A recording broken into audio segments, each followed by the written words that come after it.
Welcome to my apiary.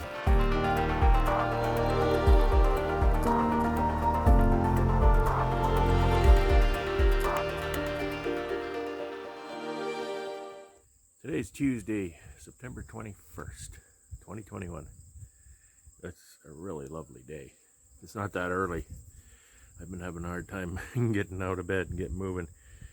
We had a market on Sunday, the 19th, and we've done that market a number of times before. It's a great market. We love to do it. It's a lot of fun. Sell a lot of product. But it just hammers us. It's so long. It's such a long day. And we get home about 1:30 in the morning.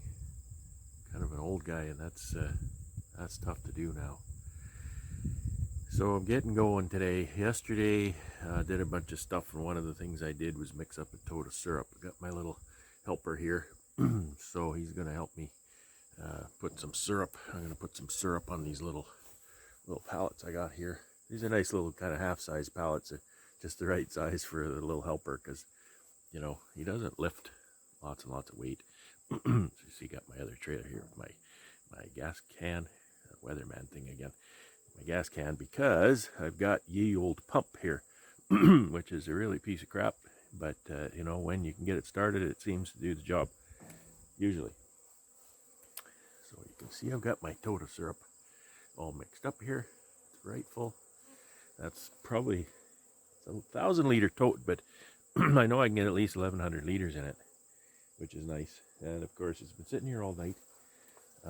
So the advantage to sit here all night is if there's any precipitate in the syrup, meaning sugar that didn't dissolve, and I let it run, and I burned almost 2 tanks of gas in this thing to agitate it and get it mixed. So if there's any, if it's too thick, if there's too much sugar that it's going to precipitate, it'll precipitate in the tank. So that'll be nice clear syrup coming out. And where that's important is, I have some brand new lids here I can show you. So these feeder lids have a screen. You can see the 2 holes on the inside where the syrup comes out into the screen. And what happens is, if you mix the syrup a little too thick, a little too much sugar in the water, and then you tip that pail upside down on the hive, that sugar will precipitate out of the syrup and often clog the screen, and then the bees won't be able to take it. So leave it overnight is a great deal. You don't get any of that problem. You can mix it nice and thick, and you can get all the sugar that water will absorb, which is what you should be doing this time of year in my part of the world. And then the screens won't get clogged, and you'll get maximum sweetness in that water. It's the sweetness that they need, not the water per se. So you've seen this tank in previous videos, tank and pump and everything, and hopefully if I can get the pump started, I don't need to agitate really. All I need to do is fill the pails, but it's so much easier and faster, I should say, if I can get the pump started, then use my dispenser tube here to fill my pails, put them on my pallets. The bees are just right over there, the other side of these trees. You can see that apiary camper right there. So that's what I'm doing here this morning. I've got to put these lids on these pails, and they take a really good whack. You can see that they're a good high quality gasketed lid. That gasket is important to seal around there, and I got my rubber mallet here to give them a really good whack to make sure they go down tight. So that's what I'm going to do first. Put a bunch of lids on, and then I will, you know what?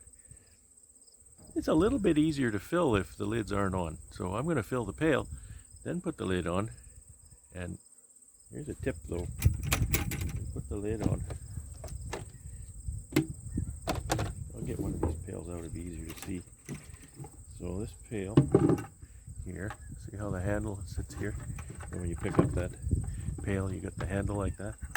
So put the lid so the opening here lines up with the handle. Because if you put that like that, and then you try to pick that pail up and pour it out when you're done, when you're washing pails, etc., that'll just be kind of ridiculous. So that's my pail tip of the day. All right, I'm gonna get moving here. Let's see if I can get this pump started, and that'll kind of determine how this is going to go. So thanks for watching. Stay tuned. Enjoy this noisy, messy process.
Okay, I'm bushed. Got the fence buttoned up. Look at all the pails there. There's a lot of colonies in this yard. So I need to do one more round at an out yard. I need about another 400 liters of syrup. So I have to go back to the store and hope the pump holds out and mix it up in the tank. Anyway, I'm gonna go in the honey house, see what's going on. I haven't done anything in there for a while, so got probably 3,000 or 4,000 pounds of honey yet to extract. And if I don't get at it soon, I won't get it at all. Alright, I promised you a video of this thing in action. So this is Paradise P350 wax press. I sometimes call it a wax extruder or screw.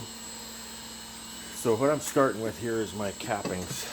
I've got this capping tank under my uncapper here, and you can see it's very wet. Very wet. So I've been just using my nice fork here to move the capping up into the unit. And you can just barely see it moving. I've got this running as fast as it'll go. You can see it going down there into the screw. I guess I should have showed you that screw.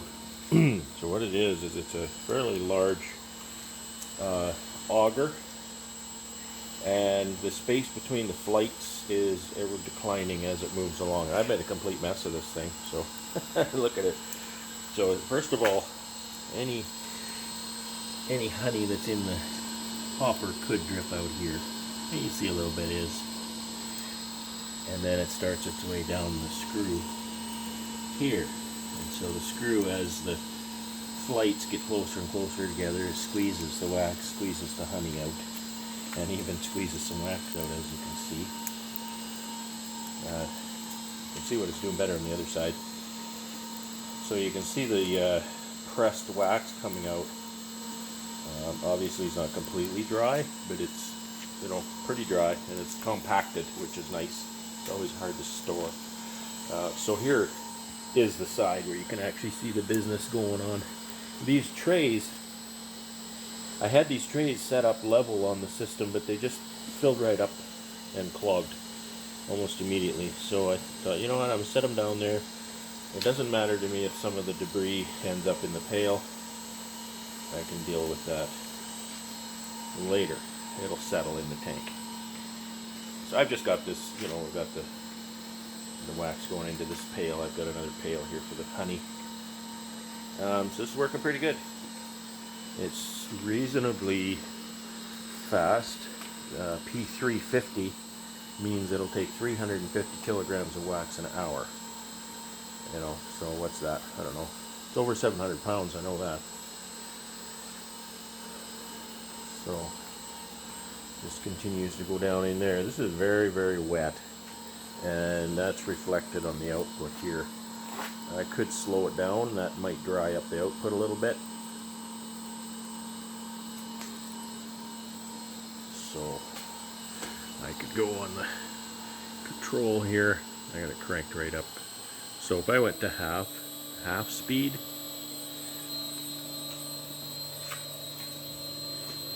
and that might dry it up a bit coming out. So I'll try that, see what happens. But it's working pretty good. I might use 2 pails here today with what I'm doing, and then I can get on to extracting again. You can see that auger there now, and you can't really tell that it's a declining space between those flights, but believe me, it is, because by the time he gets to this end, the space is only 3/4 of an inch or so. So it makes curly fries in the bottom of the bucket there.